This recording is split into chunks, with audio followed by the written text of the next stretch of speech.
If restless mind is slowing every deadline, you really need to control it. If your head is spinning and you cannot finish one sentence without thinking, what are you going to say next? Or what do you have to do next?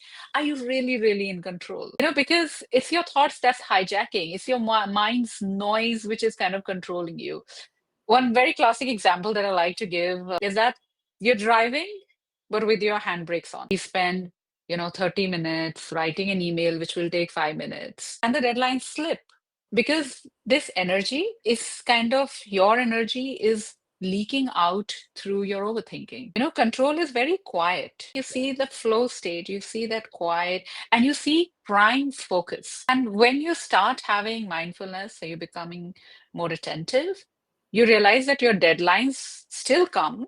Multitasking lowers IQ by 15 points. So it is the difference between someone who is above average in intelligence in like a college and someone who is struggling to finish college. And every time we spend on overthinking about something, about juggling many things together, we are losing on these points. It is silent erosion.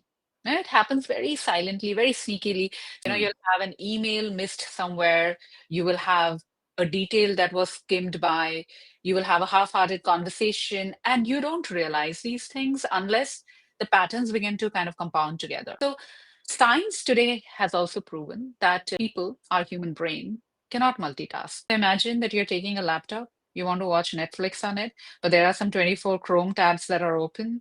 And then along with that, there's some rendering happening. So the laptop heats up and it becomes extremely slow. And that's what happens to our brain. And I Yeah. think that is what we call silence is your superpower, right? Focus is like phone battery. Okay. And no matter how much you pray, oh my God, I hope my battery doesn't die, it is going to die if you don't plug it in, Yeah. and you charge it. So the one thing that we did, I told him, you're going to take two 10 minutes break. That's it. And after a while, we started noticing in about a 2.5 weeks time that his energy completely shifted. That's your superpower in the world that we live in, which is highly scattered and distracted. If there's one thing that is your superpower, that is your ability to bring attention to what's important and do it extremely Yes. mindfully.